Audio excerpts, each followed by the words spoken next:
আসসালামু আলাইকুম। কেমন আছেন সবাই? আমি ফারিয়া আছি আপনাদের সাথে ফারিয়াস ফ্যামিলি ব্লগ ইউটিউব চ্যানেল থেকে।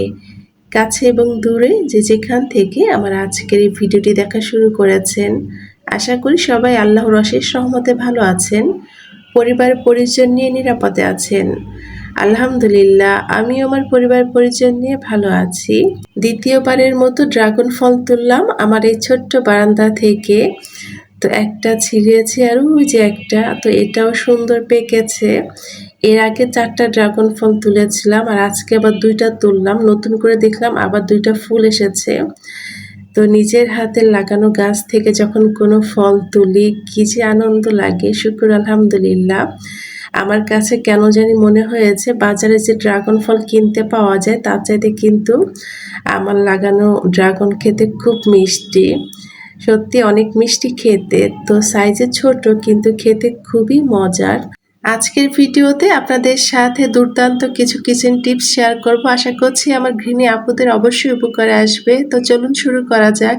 ফ্রিজ থেকে ডিম বের করে সরাসরি ব্যবহার করবেন না, 5 মিনিট বাইরে রেখে তারপরে ডিম পোচ, ডিম সিদ্ধ বা যে কোনো বেকিংয়ের কাজে ব্যবহার করবেন। এতে করে কিন্তু ডিম সিদ্ধ করার সময় ফেটে যাবে না বা ডিম পোচ করার সময় কড়াইতে লেগে যাবে না, এমনকি বেকিংয়ের কাজও সুন্দর হবে। আশা করছি আমার এই ছোট্ট টিপসটা আমার নতুন গৃহিণী আপুদের অবশ্যই উপকারে আসবে। তো চলুন আমার পরবর্তী টিপস শেয়ার করি।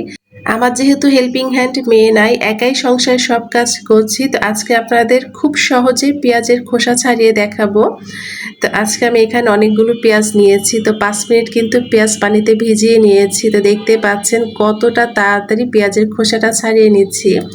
তো এইভাবে যদি কিছুক্ষণ পানিতে ভিজিয়ে রাখা যায় তারপরে পেঁয়াজ থেকে খোসা ছাড়ানো যায়, দেখবেন খুব সহজেই সুন্দর করে পেঁয়াজের খোসা ছাড়ানো যাবে।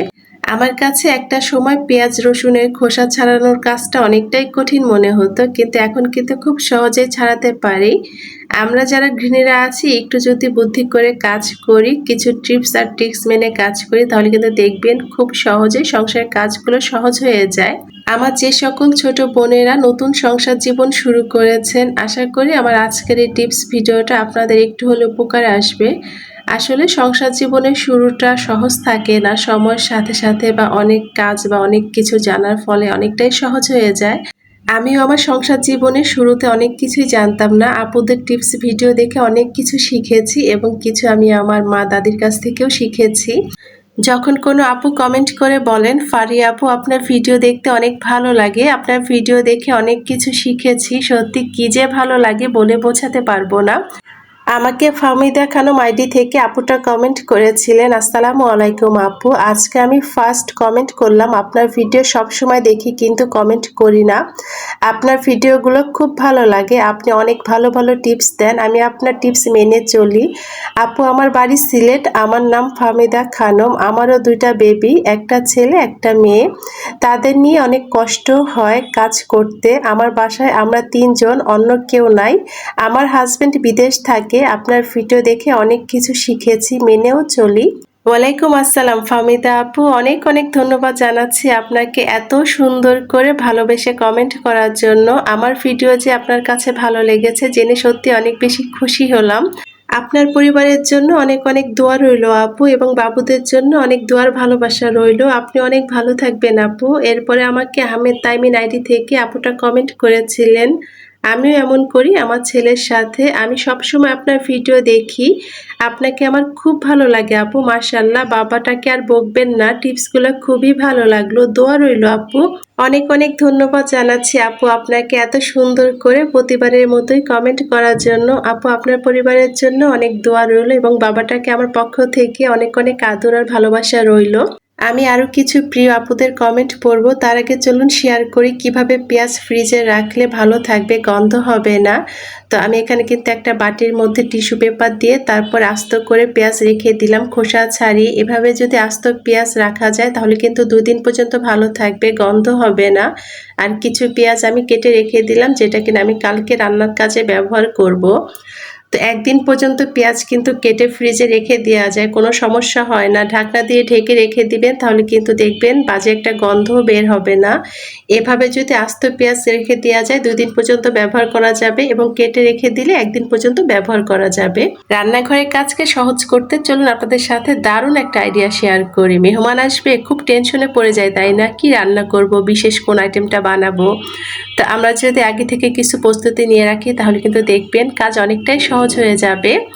আমরা কিন্তু একদিন একটু কষ্ট করে বেশি করে কাবাব বানিয়ে ফ্রোজেন করে রাখতে পারি, তাহলে কিন্তু দেখবেন যেদিন মেহমান আসবে আপনাকে বেশি সময় ধরে রান্নাঘরের কাজ করতে হবে না, রান্নাঘরের কাজ অনেকটাই সহজ হয়ে যায়। তো আমি আজকে একসাথে অনেকগুলো কাবাব আর মিটবল বানিয়েছি। একদিন যদি কষ্ট করে একসাথে কিছু কাবাব বা মিটবল বানিয়ে নেওয়া যায়, দেখবেন হুটহাট করে মেহমান চলে আসলে টেনশন থাকে না।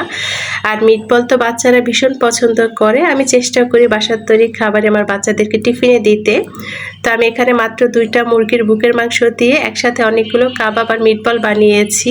কাবাবের রেসিপিটা আমি আমার শাশুড়ির কাছ থেকে শিখেছিলাম। আমি কিন্তু ছোলার ডালের পরিবর্তে আলু সিদ্ধ দিই। তো এখানে আলু সিদ্ধ দিয়ে আর প্রয়োজনীয় সব মশলা দিয়ে একটা ডিম দিয়ে তারপর হচ্ছে কাবাব বানিয়ে এখন ফ্রোজেন করব। ঠান্ডা হওয়ার পরে তারপর হচ্ছে একটা জিপলকে করে রেখে দিব। এভাবে কিন্তু একদিন একটু কষ্ট করে বাচ্চাদের জন্য টিফিন আইটেম থেকে শুরু করে যে কোনো কিছু বানিয়ে ফ্রোজেন করে রাখা যায়।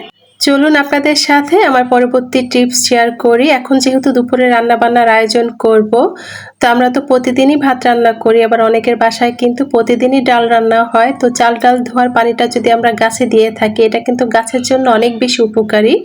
তো প্রথম চাল ডাল ধোয়া পানি কিন্তু আমরা একটা পাত্র রেখে পরবর্তীতে গাছে দিয়ে দিতে পারি, তবে আমি জমিয়ে রাখি না, সাথে সাথে গাছে দিয়ে দিই। তো এই যে দেখতে পাচ্ছেন অনেকটাই পানি হয়েছে, এই পানিটা আমি গাছে দিয়ে দেব। আমার বারান্দাতে যেহেতু গাছ আছে, তো দেখা যায় এইভাবেই আমি আমার গাছের যত্ন নেই, আর এই পানিটা কিন্তু গাছের জন্য সত্যি অনেক বেশি উপকারী। এভাবেই কিন্তু আমরা ঘরোয়াভাবে গাছের যত্ন নিতে পারি। আর এই চাল ডাল ধোয়া পানি কিন্তু অসামান্য হয়ে ওঠে গাছের যত্নে। তো দেখতেই তো পেয়েছেন আমি কিন্তু আমার বারান্দা থেকে ড্রাগন ফল তুলেছি। এভাবেই কিন্তু আমি আমার গাছের যত্ন নিয়ে থাকি। আচ্ছা, আমার ভিডিওর এই পর্যায়ে এসে আপনাদেরকে একবার স্মরণ করিয়ে দিতে চাই, আমার ভিডিওটি যারা দেখা শুরু করেছেন প্লিজ একটা লাইক দিবেন যদি আমার ভিডিওর কোনো অংশ আপনাদের কাছে একটু হলেও ভালো লাগে। আর যারা প্রথম আজকে আমার ভিডিও দেখছেন, আমার এই ছোট্ট চ্যানেলে নতুন, চাইলে কিন্তু আমার এই চ্যানেলটি সাবস্ক্রাইব করে পাশে থাকতে পারেন নতুন আরও ভিডিও দেখতে। এরই মধ্যে আমার এই চ্যানেলটিকে যারা একটু একটু করে বড় করতে সাহায্য করছেন, সবাইকে অনেক ধন্যবাদ জানাচ্ছি। অনেকেই আমার ভিডিও দেখেন, হয়তো কখনো লাইক কমেন্ট করা হয়নি বা এখন আমার চ্যানেলটি সাবস্ক্রাইব করেননি। তো আপনাদের কাছে আমার বিশেষভাবে অনুরোধ থাকবে, প্লিজ আমার চ্যানেলটি সাবস্ক্রাইব করে পাশে থাকবেন। যেহেতু দুপুরের রান্নাবান্নার আয়োজন শুরু করে দিয়েছি, তো একটা চুলাতে ভাত বসিয়ে দিলাম আর পাশের চুলাতে হাতে মেখে ডাল বসিয়ে দিয়েছি। আর আমি এখন এই ছোটো চিংড়ি মাছগুলোকে ভালো মতো বেছে নিব। তো এই ছোট চিংড়ি মাছে অনেক বরকত পাওয়া যায়, তো যেগুলো সাইজ একটু বড় সেগুলোকে বেছে নেব, আর একদম ছোট যেগুলো সেগুলো ফ্রিজে রেখে দিব, বড়া বানিয়ে খাওয়া যাবে। তো একদিন যদি এই ছোট চিংড়ি মাছ পরিষ্কার করে বেছে রেখে দেওয়া যায়, পরবর্তীতে কিন্তু কাজ অনেকটাই সহজ হয়ে যাবে, কারণ রান্না করার সময় এই মাছ বাছতে অনেকটাই সময় লাগে। তাই আমি আমার রান্নাঘরের কাজকে সহজ করতে একদিন একটু কষ্ট করে চিংড়ি মাছ পরিষ্কার করে বেছে রেখে দিলাম, আর যে মাথার অংশগুলো আছে সেগুলো একটা পলিথিনে বেঁধে বিনে ফেলে দিব। তো এই চিংড়ি মাছের মাথা থেকে বা ময়লা থেকে কিন্তু খুবই বাজে গন্ধ বের হয়, খোলা অবস্থায় বিনে রাখলে দেখবেন খুবই বাজে গন্ধ বের হবে। তো সবসময় পলিথিনে বেঁধে তারপর রেখে দেওয়াই ভালো যে কোনো মাছের ময়লার অংশগুলো। তো চলুন রান্না বান্না করি দুপুরের, আর সেই সাথে আমার খুবই পছন্দের একজন আপুর কমেন্ট পড়ি। তো মোসাম্মদ লিপি আইডি থেকে প্রিয় লিপি আপু অনেক দিন পরে আমাকে একটা কমেন্ট করেছেন। তো ইদানিং আপু অনেক ব্যস্ত থাকার কারণে সেইভাবে হয়তো কারো ভিডিও দেখছেন না। তো আপু অনেক দিন পরে যেহেতু একটা কমেন্ট করেছেন, না পড়লেই নয়। আর আমাদের মতো ছোট ইউটিউবারদের জন্য কিন্তু সাধারণ দর্শক যে সকল আপুরা আছেন, আপনাদের কমেন্ট পাওয়া আসলে অনেক বেশি সৌভাগ্যের ব্যাপার। তো মোসাম্মদ লিপি আইডি থেকে প্রিয় লিপি আপু লিখেছিলেন, মাশাআল্লাহ ফারু সোনা আমার, তুমি কি যে সুন্দরভাবে গুছিয়ে কথা বলো, তুমি নিজেই জানো না সেদিনের ছোট্ট ফারু সোনা আমার কতটা বড় হয়ে গেল। সত্যি বলছি, অনেকদিন পর ইউটিউবে ঢুকে আজ তোমার ভিডিও দেখে আগের ফারুর প্রতিটা ভিডিও আমার চোখের সামনে ভাসছে। যাই হোক, তোমার ছিটে রুটি আর ডিম দিয়ে পেঁপে রান্না দারুণ হয়েছে দেখতে। দোয়া করি তুমি সারাটা জীবন তোমার স্বামীর আদরের এবং ভালোবাসার মানুষ হয়ে থাকো।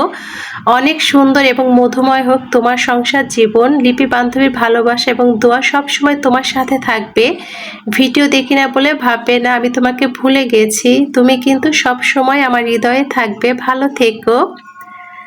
অনেক অনেক ধন্যবাদ জানাচ্ছি প্রিয় লিপি আপু, তুমি এত ব্যস্ত তারপরে মূল্যবান সময় বের করে আমার ভিডিও দেখেছো এবং এত সুন্দর করে একটা কমেন্ট করেছো। তোমার এত সুন্দর কমেন্ট পাওয়া সত্যি অনেক সৌভাগ্যের ব্যাপার। যখন কোনো সাধারণ দর্শক আপু ভাইয়া বা আন্টি এত সুন্দর করে কমেন্ট করে উৎসাহিত করেন, তখন কিন্তু নতুন আরো একটি ভিডিও রেডি করতে আমরা অনেক বেশি উৎসাহিত হই। আপু তোমার জন্য মন থেকে অনেক অনেক দোয়ার ভালোবাসা। তুমি অনেক অনেক ভালো থেকো আপু। তো যাই হোক, চলুন আপনাদের সাথে এবার করল্লা ভাজি তেতো ভাব দূর করা দারুণ একটা আইডিয়া শেয়ার করি।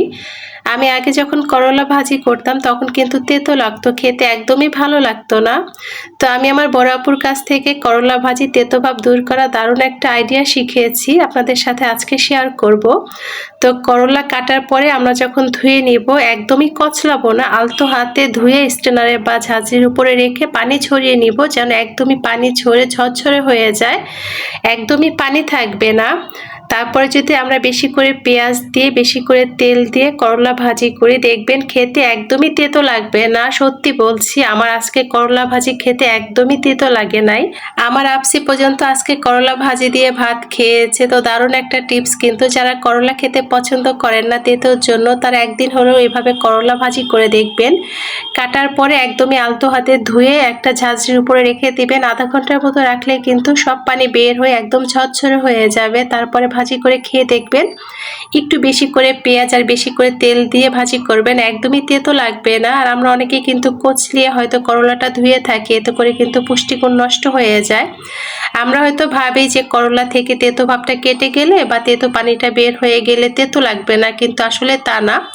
কচলিয়ে করলা ধুইলে বরং তেতো বেশি লাগে। যখন আলতো হাতে ধুয়ে নেবেন তখন কিন্তু তেতো লাগবে না। তো আজকে আমি ছোট চিংড়ি মাছ দিয়ে আলু দিয়ে করলা ভাজি করেছি, আলহামদুলিল্লাহ খেতে অনেক অনেক মজার হয়েছিল। আর সাথে পাতলা ডাল রান্না করেছি। এই হচ্ছে আমাদের আজকে দুপুরের মেনু, আলহামদুলিল্লাহ। তো জানি না কে এতক্ষণ অনেক ধৈর্য নিয়ে কষ্ট করে আমার পুরো ভিডিওটি দেখে যাচ্ছেন। এতক্ষণ আমার সাথে থাকার জন্য সবাইকে অনেক ধন্যবাদ জানাচ্ছি।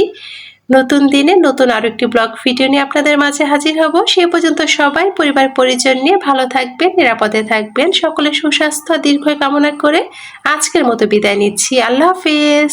আসসালামু আলাইকুম।